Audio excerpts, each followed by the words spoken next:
The Ethereum network completed a software upgrade that makes layer 2 transactions far cheaper.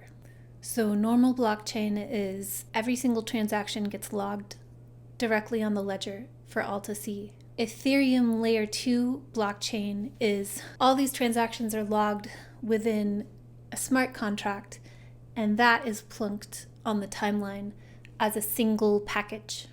If you want me to make a video about this, let me know in the comments. This is important in order to spur the singularity, not as the machine mind has feelings, but as you are going to be the feelings of the machine mind. We get our humanity and our soul from sensing, from being a body mind. And in the future, we will be the body mind of the global biocomputer. And that's what the singularity is. The Ethereum network has just completed a software upgrade that allows layer 2 transactions to be far cheaper. What really even matters in the midst of all this tech news? Why do you listen to tech news? Part of the value of blockchain from a decentralization standpoint, which doesn't mean what you think it means, is that every transaction is logged on the ledger, and that rewards or coins are mined, currency is mined from proof that computational work has been completed. But the Ethereum blockchain, and it's not the only one, is now based on proof of stake. So it's basically whoever has the most money can say what transactions are legitimate and what ones aren't. So the singularity is all about signals. It's a global sensing network. It's like you as the prosthetic Venus of the global biocomputer. Everything will be logged by tokens, and the generation of these tokens as proof of like what choices you've made or what skills you've earned are all being fed into, that's the future of computing. Everybody living their lives, but having everybody's data sucked in to the mainframe. I've been presenting this information from a position of, I've been presenting the tech news from a position of being outraged, or like a wake up sheeple position. And until I figure out what my next angle is, I guess I'll just keep telling you the news, which technically is what telling you the news is supposed to be. I think knowing what's going on and deciding whether or not you want to participate in it is a part of some type of resistance. But right now, saying that having a sort of the sky is falling mentality around all your choices will be fed into the global biocomputer as the new form of computing. All of your data is logged to create a digital twin of yourself.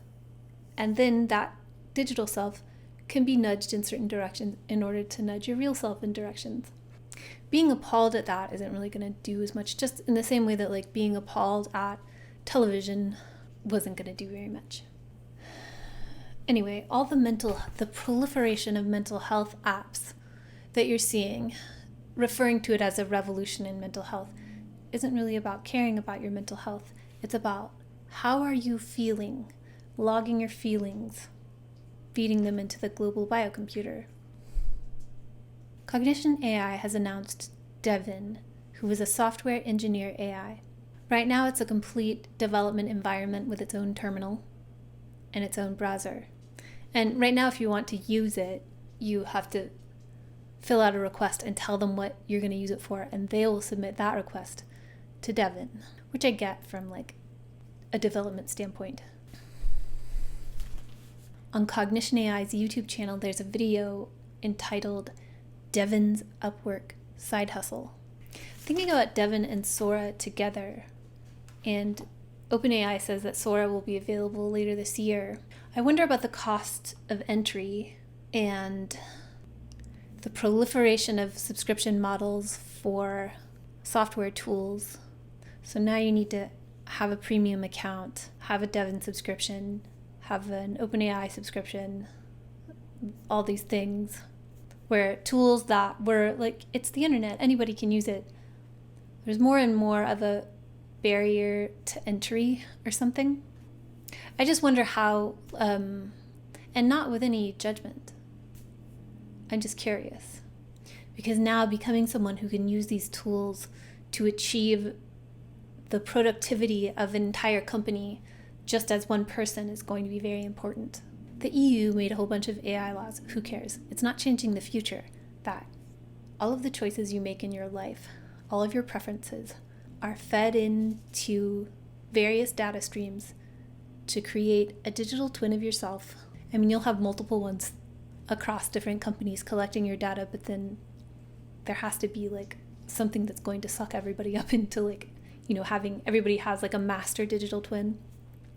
That can be used to nudge you in different directions in your life. It can be used to like augment the things that influence you, to subject you to perturbations which make you more creative. These are not my ideas. So the EU's AI laws aren't going to affect this at all. But we need you to be against something.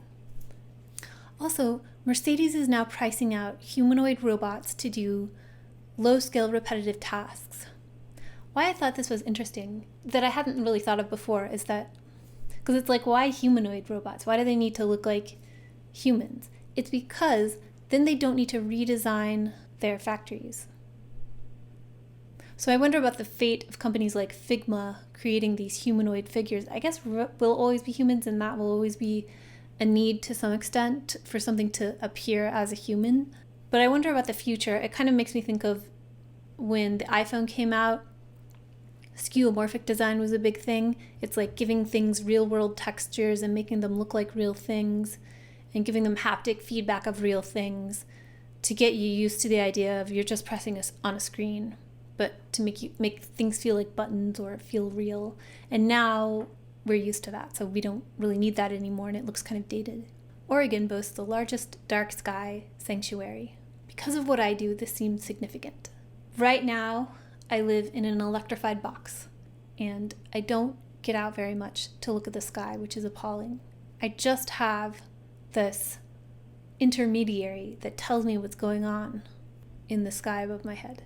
In early civilizations, I think of the idea of sanctuary as being like a religious place where you can get away from the bustle of everyday life and experience a connection with God.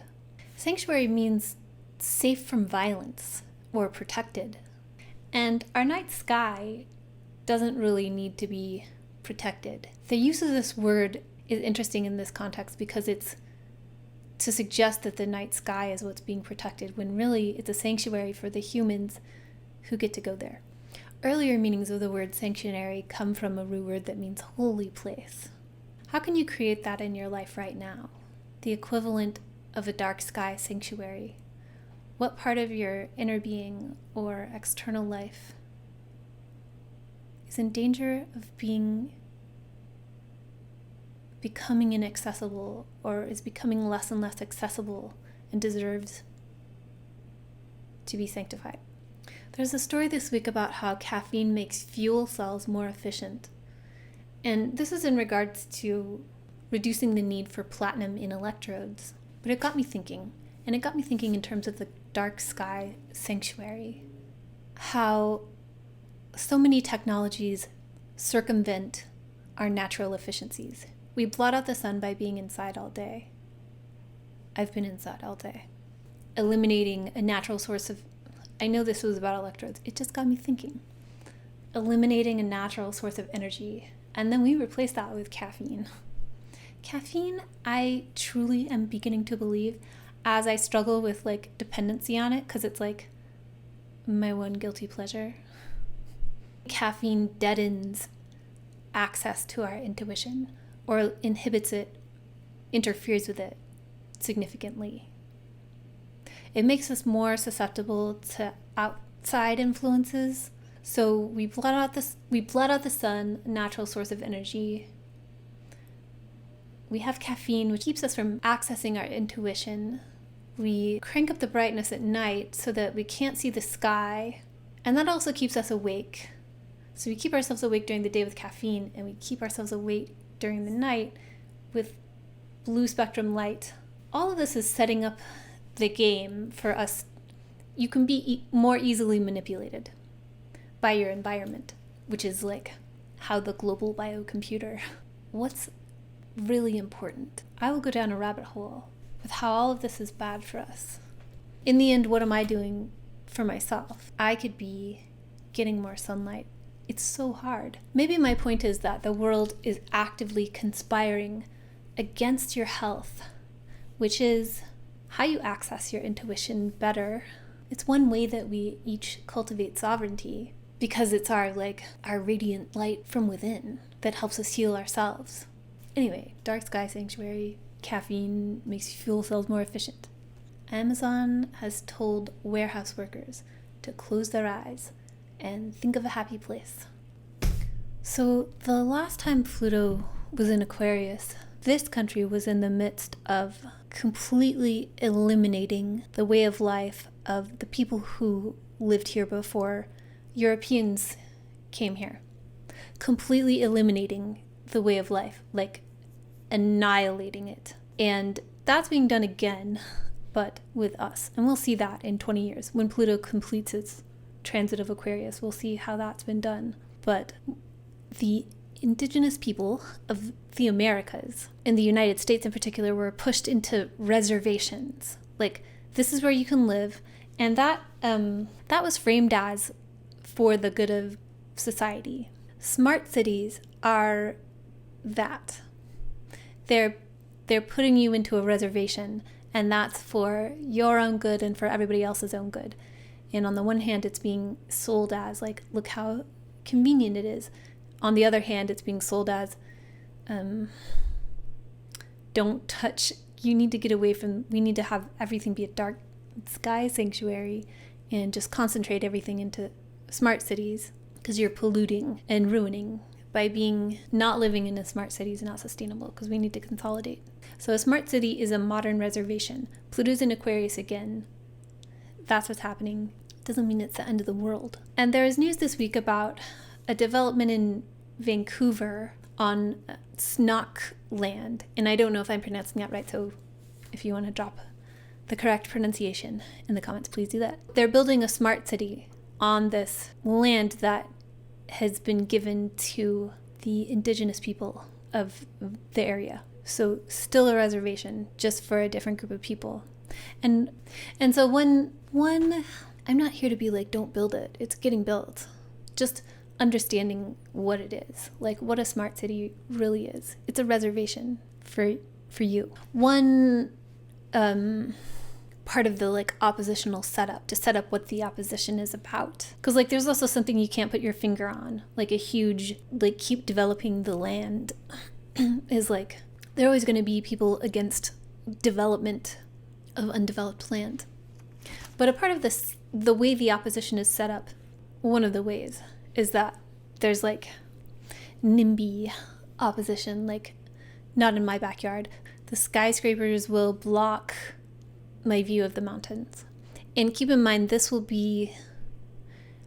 development in Vancouver it'll be like one of the densest in all of Canada.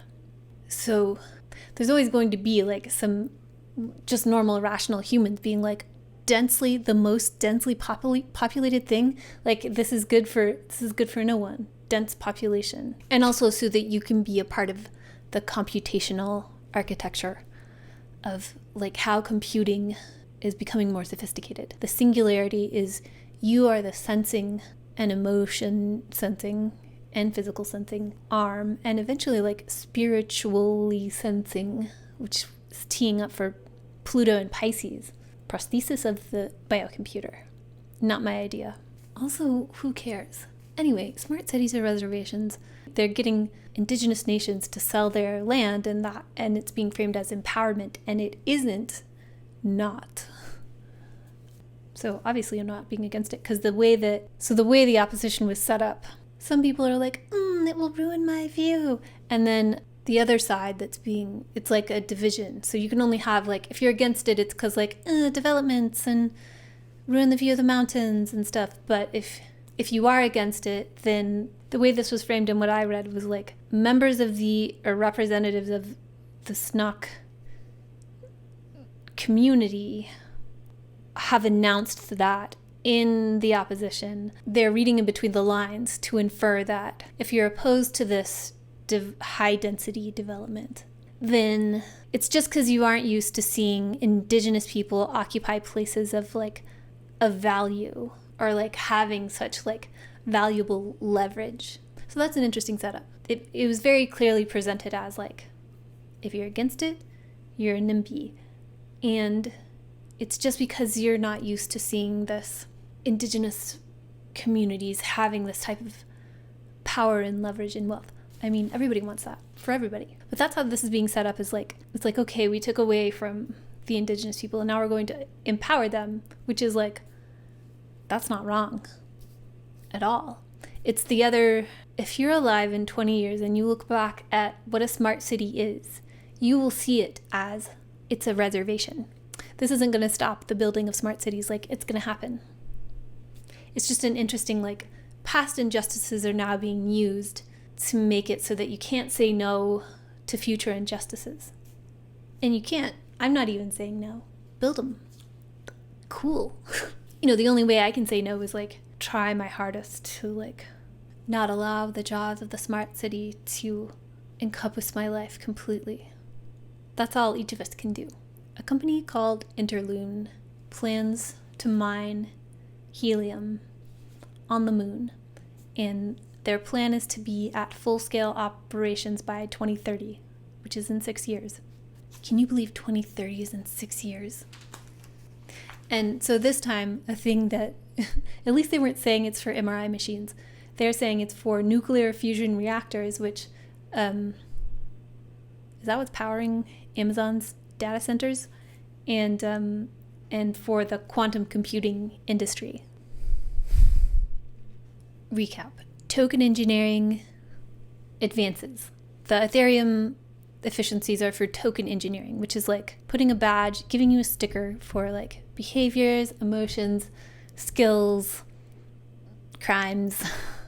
It's about your permanent ledger. If you would have told me how everything is getting surveilled right now, like, I'm still kicking and screaming into it, but it's still happening. So how can I make my life better and other people's lives around me better, given that information, given that I can't change it? Getting access to the means of production, like the means of rapid production, like AI producing video or AI writing entire applications, is going to be very important. Something that I was also thinking about that is like, since the means of production, like Sora allows you to produce amazing video with just prompts. That can help you like put out the ungodly amount of content that causes the algorithms to want to give you the time of day. There's a dark sky sanctuary, and you also have a sanctuary in your heart. How can you create sanctuaries in your life? Do you need the warehouse interface to tell you to close your eyes and think happy thoughts? And smart cities are the new reservations, and the moon is being mined. Things mean what they mean in astrology because of what they are, and the moon signifies the body and thus the emotional attunement. Monday could be about feeling supported, but also paying attention, and also maybe not paying attention, because Mercury conjoins the North Node. So maybe paying attention to how much attention you're paying, being fixated on something. Mercury, the North Node, has to do with confusion, or like can bring confusion to a particular sphere of influence. So Mercury doesn't like to be confused. The North Node is a place of confusion. So just look at what you're fixating on. And it's Mercury in a cardinal sign in Aries. So what are you starting? Are you starting a fire? Does it pertain to proving yourself? On Monday night, Mercury enters shadow. So everything Monday night for the rest of the week and until Mercury leaves shadow, which will be on Monday, May 13th, will have something to do with like a reworking of the area of your life that coincides with Aries. So what house does Aries coincide with? What area of life is that? And like what's going to be reconsidered? And you can see more about that in my upcoming Mercury retrograde video, which I'll link here when the video comes out. But also just subscribe to emails, and then you don't have to do notification bell things, because you'll get the video wrapped in a package of a weird email. just feeling supported and paying attention extends into the first part of Tuesday. And it might be something having to do with like Mercury conjoining the North Node late Monday, that like, even though Mercury will not conjoin the North Node again throughout the upcoming retrograde period, there might be something about the confusion that creates helps to lead you into the gauntlet. And in Aries, it will be a gauntlet. Competitive, dangerous. Saying this for myself.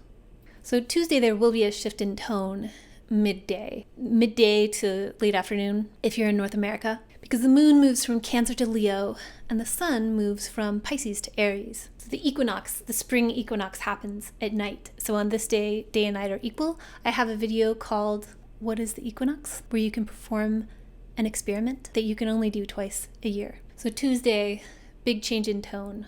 Moon and sun both move into fire signs. And the moon immediately opposes Pluto, and I just think of like how nasty the collective can be. What kind of smart locks are being placed on your self-expression. Smart locks can be controlled by others.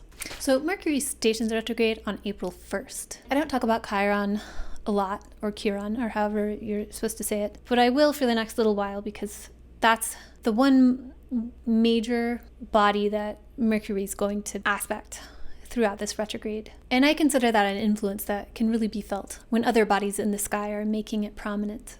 My shorthand for Chiron is that Chiron heals by embarrassing you, which I hate for me right now. The Chiron influence has a lot to do with wounding and then teaching. What houses does Mercury rule for you? What happens to the planet happens to the house, and then wherever Mercury is in your chart, whatever house that is. So we have like at minimum 4 areas of life that are being dragged into this Chiron story. And Wednesday is the first ping of that. So it might be the wound, or the wound that brings up past wounding. Eventually you're going to have to help like share your story and use that to help people. Saying this for myself. The moon in Leo also squares Jupiter on this day. So you can like muster some optimism around these themes that might be painful, or maybe it's things beginning to heal. Maybe it's things that have always been painful, that like the final like salt in your wound just causes you to make a solution happen. Sometimes healing is really painful.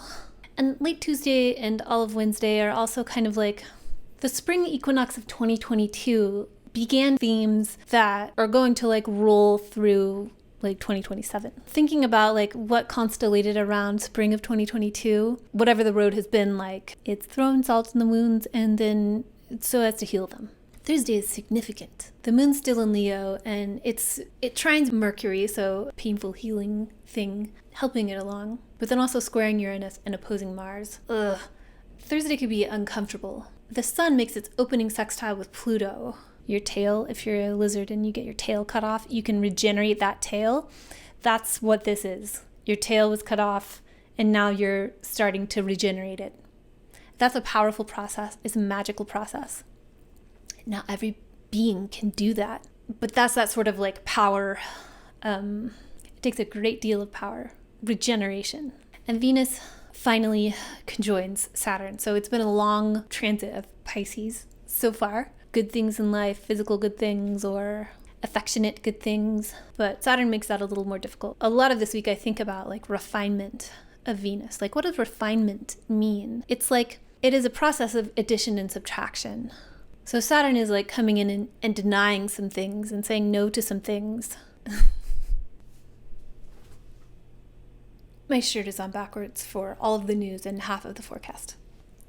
That's my story. Venus conjoining Saturn, the main theme, especially around a Pisces, which is like yin and not nearly as volitional as some of the other signs. Pisces can kind of like let itself be led. And Venus in Pisces is about trust and trusting the process. Pleasures come and go, and that's okay. And Saturn can be about mistrust.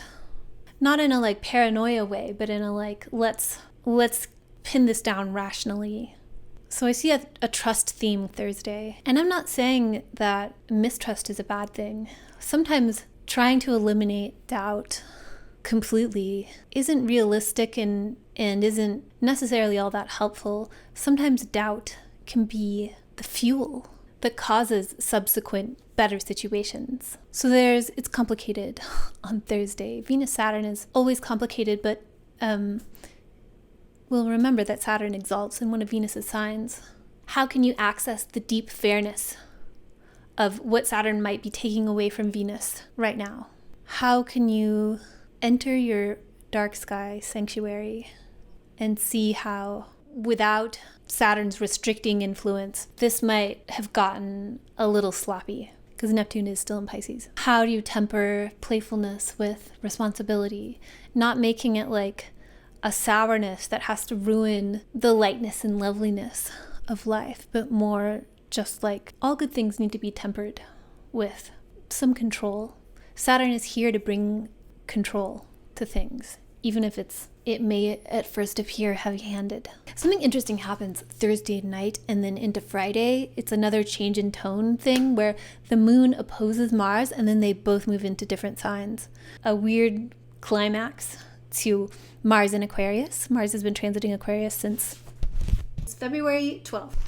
Since February 12th. So I see something kind of overt happening between... I noticed that the original Ides of March, when Julius Caesar was assassinated, happened during Mars in Aquarius. And it was like disgruntled senators, and I really see that with Mars in Aquarius. So like leadership and collective leadership and some sort of conflict there between like needing to be seen or like bodily sovereignty, feeling comfortable, and then like agitation, political agitation, in your life or in just the world.